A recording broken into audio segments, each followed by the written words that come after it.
Guys, welcome here. जैसा कि last episode में देखा था, वुजिन को तंग करने के लिए जो उसकी सारी की सारी गर्लफ्रेंड्स होती हैं, सब मना कर देती कि नहीं, हम इसको नहीं जानते हैं। और इसकी ये बात सुनने के बाद में वो जो डीमन फॉक्स होता है वो उस पर अटैक करने जा रहा होता है। हेलो गाइस, आपका बहुत बहुत शुक्रिया कि आपने मेरे चैनल को सब्सक्राइब एंड लाइक किया है। और हाँ, प्लीज गाइस, इसको ज्यादा शेयर करें कि प्लीज सब्सक्राइब जरूर करिए, क्योंकि बहुत से लोग हैं सब्सक्राइब नहीं करते हैं। 60% पब्लिक ऐसी है जो कि वीडियो देख रही है लेकिन सब्सक्राइब नहीं करती है। अब देखते हैं आगे। एपिसोड की स्टार्टिंग में दिखाते हैं कि डीमन फॉक्स उस पर अटैक करने के लिए अपना एक स्पेल कास्ट करता है और अपनी जितनी भी स्पिरिचुअल पावर होती है सारे की सारे को कंसंट्रेट कर रहा होता है। और अगले सीन में दिखाते हैं कि डीमन फॉक्स ने अपनी सारी पावर को कंसंट्रेट करके एक बड़ा सा मून बना लेता है दोस्तों, जिसमें से बहुत ज्यादा स्पिरिचुअल पावर निकल रही होती है बाहर। और फिर दिखाते हैं कि वो अपना अटैक बनाने के बाद में वुजिन की तरफ देख के गुस्सा के कहता है, तुम बेशरम छोटे से डीमन, अब तुम मून के जजमेंट को एक्सेप्ट करो। और वो अपना अटैक बढ़ाने लगता है आगे। फिर उसके इस तरह के बिहेव को देखकर चैन वुजिन उससे कहता है, अरे बेवकूफ, मेरी औरतें सिर्फ मजाक कर रही थी तुमसे, और इस घोचू ने उनकी बात को इतना ज्यादा सीरियस ले लिया, पागल है क्या ये। और साथ ही साथ थोड़ा सा मतलब गुस्सा भी रहा होता है और थोड़ा घबरा भी रहा होता है, क्योंकि उसका अटैक बहुत ज्यादा पावरफुल होता है। फिर दोस्तों दिखाते हैं कि अपने चैन वुजिन की सटक जाती है, क्योंकि बदतमीजी झेलने की कोई हद होती है यार, पागल थोड़ी ना, वो मंदिर का घंटा समझ रखा है क्या, जब भी है जो बजाक चला जाए। फिर दिखाते हैं कि चैन वुजिन भी अपना एक स्पेल कास्ट करता है एक। और दोस्तों जैसे डीमन फॉक्स के स्पेल से एक चांद बना था, वैसे ही इसके स्पेल से एक सन बन जाता है बड़ा सा रेड कलर का वो भी। और फिर दिखाते हैं कि चैन वुजिन भी अपनी स्पिरिचुअल पावर को कंसंट्रेट करके स्पेल कास्ट करके वहीं पे सामने खड़ा हुआ होता है, और उसके सन में से भी दोस्तों बहुत ज्यादा स्पिरिचुअल पावर बाहर निकल रही होती है रेड कलर की। फिर अगले सीन में अपने अटैक को रेडी करते हुए अगले डीमन फॉक्स की तरफ गुस्सा के देखते हुए कहता है, मैंने तुमसे कहा है अपनी हद से बहुत ज्यादा आगे मत निकलो, तुम छोटे गोरे लड़के, तुमको समझ में नहीं आता क्या। और तभी दोस्तों अगले सीन में हम देखते हैं कि चैन वुजिन और उस डीमन फॉक्स का दोनों का अटैक लड़ता है। एक तरफ चांद, दूसरी तरफ सूरज आपस में लड़ते हैं, बूम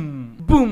और दोनों के दोनों दिखाते हैं कि बहुत ज्यादा गुस्साए हुए होते हैं एक दूसरे के ऊपर। वो डीमन फॉक्स चिल्ला के कहता है, मैं अपने मून के साइड से आपको नष्ट कर दूंगा, खत्म कर दूंगा हमेशा के लिए। और उसकी ये बात सुनने के बाद में चैन वुजिन गुस्सा के कहता है, तुम कमीने, अब भाड़ में जाओ, नरक में जाओ तुम। और तभी दोस्तों सीन बदलता है, वहां पे वो अटैक दोनों आपस में टकराए हुए होते हैं। और तभी दिखाते हैं कि वहां पे उनके अटैक के बीच में साइड की तरफ एक आदमी कहता है, तुम दोनों सुनो मेरी बात को, तुम लोग अभी अभी नौजवान हुए हो, इतना गुस्सा क्यों कर रहे हो, गुस्सा मत हो। और तभी दोस्तों उस आदमी की ये बात सुनने के बाद में दोनों के दोनों शॉक्ड हो जाते हैं, ये किसने कहा। और तभी वो कहता है, ये जगह अपनी पर्सनल लड़ाई लड़ने के लिए नहीं है। और दोस्तों दिखाते हैं कि वो आदमी वहाँ पे झाड़ू मार रहा होता है, जो कि बहुत ज्यादा चमक रही होती है, स्टार टाइप निकल रहे होते हैं उसमें से। और दोस्तों हमें अगले सीन में दिखाते हैं कि उसके इस झाड़ू लगाने से एक स्पेल टाइप कुछ निकलता है, और चैन वुजिन और उस डीमन फॉक्स दोनों के ऊपर कुछ होने लगता है, उनकी जो स्पिरिचुअल पावर होती है उसमें कुछ होने लगता है दोस्तों। और तभी हमें दिखाते हैं कि उनकी जो स्पिरिचुअल पावर होती है, जो उनका अटैक होता है, दोनों को दोनों अपने आप डिस्ट्रॉय हो जाते हैं, खत्म हो जाते हैं, और वो आसमान में जाके चमकना शुरू हो जाए, जैसे कि लग रहा है दिवाली चल रही है, बिल्कुल ऐसा ही दोस्तों लग रहा है। और वो दोनों भी एक दूसरे को देख रहे थे,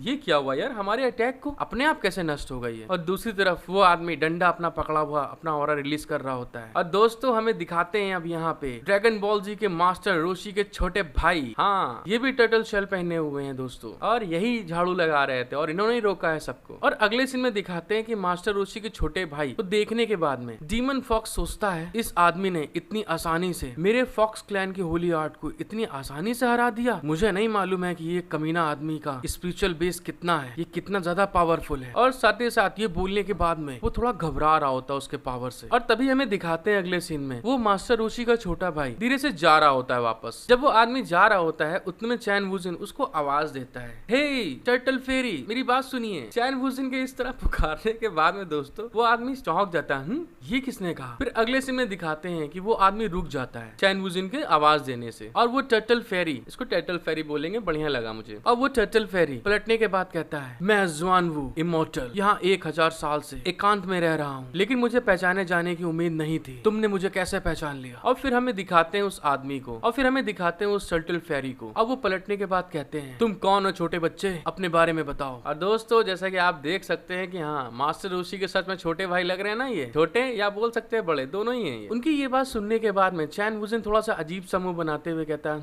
मैं, आपका मतलब मेरे से है ना। और फिर हमें दिखाते हैं जो डीमन फॉक्स होता है दोस्तों, वो उनको ग्रीट करने लगता है और उसको इस तरह से करते हुए देख के चैन वुजिन थोड़ा सा मतलब शॉक्ड हो जाता है और थोड़ा घबरा भी रहा होता है। और फिर वो अपने मन में सोचता है क्या बकवास है, मैं विकृत काम मेहा के बारे में बात कर रहा हूँ। कौन जानता था कि यहाँ अभी भी उसी नाम के लोग हैं। यहाँ पे पेंटिंग की स्किल पूरी तरह से गलत है। फिर दिखाते हैं वो डीमन फॉक्स उसको ग्रीट करते हुए कह रहा होता है, हेलो सर, मैं ट्विंक्यू फॉक्स क्लैन का युवा मास्टर हूँ यू। मुझे आपसे मिलके बहुत ज्यादा खुशी हुई सीनियर। फिर हमें दिखाते हैं वो टर्टल फेरी ओल्ड मास्टर चैन वुजिन की तरफ देखते हुए कहता है, छोटे बच्चे जो मेरी पहचान जानते हैं सिवाय एक फूल वाले दानव के सभी दुश्मन हैं। और फिर वो कहते हैं चैन वुजिन की तरफ देखते हुए, फ्लावर डीमन हजारों साल पहले। फिर दोस्तों सीन बदलता है, वो टर्टल फेरी ओल्ड मास्टर थोड़ा सा गुस्साते हुए चैन वुजिन से कहते हैं, तुम नहीं बताओगे तो मैं खुद तुम्हारे दिमाग की तलाशी कर लूंगा और पता लगा लूंगा कि तुम्हारे दिमाग में क्या है। और तभी ये बात बोलने के साथ में वो अपनी स्किल एक अपनी उंगली पे स्पिरिचुअल पावर के साथ एक्टिव करने लगते हैं और कहते हैं समय समय पे। और साथ ही दोस्तों दिखाते हैं अगले सीन में कि उनका स्पिरिचुअल पावर उनकी बॉडी से बहुत ज्यादा निकलने लगता है और वो आगे कहते हैं, जीवन और मृत्यु आपके ऊपर है। वो टर्टल फेरी ओल्ड मास्टर को ऐसा करते हुए देखकर फॉक्स डीमन तो बहुत ज्यादा खुश हो जाता है और वो सोचता है ये बच्चा तो अब बेकार हो जाएगा,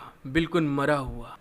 और गाइस ओल्ड मास्टर के ये स्पेल बोलने के बाद में दिखाते हैं आसमान की तरफ एक बड़ा सा पूरा एक पहाड़ आ जाता है जो पूरा का पूरा स्पिरिचुअल पावर से बना हुआ होता है और हवा में उड़ रहा होता है दोस्तों वो स्पिरिचुअल पावर वाला पहाड़, जो कि चैन वुजिन के ऊपर बिल्कुल सेंटर पे होता है। और चैन वुजिन इसको देखने के बाद थोड़ा घबरा जाता है, अरे ये क्या है, ये तो बहुत ज्यादा बड़ा है। आई होप गाइस कि आपको वीडियो देखने में बहुत मजा आया होगा। और हाँ प्लीज गाइस, मेरे को सब्सक्राइबर की बहुत जरूरत है, प्लीज हेल्प करिए। 60% लोग देख रहे हैं लेकिन सब्सक्राइब नहीं कर रहे, रिक्वेस्ट कर रहा हूँ कि प्लीज सब्सक्राइब जरूर करिए। Thank you for watching my video, love you all.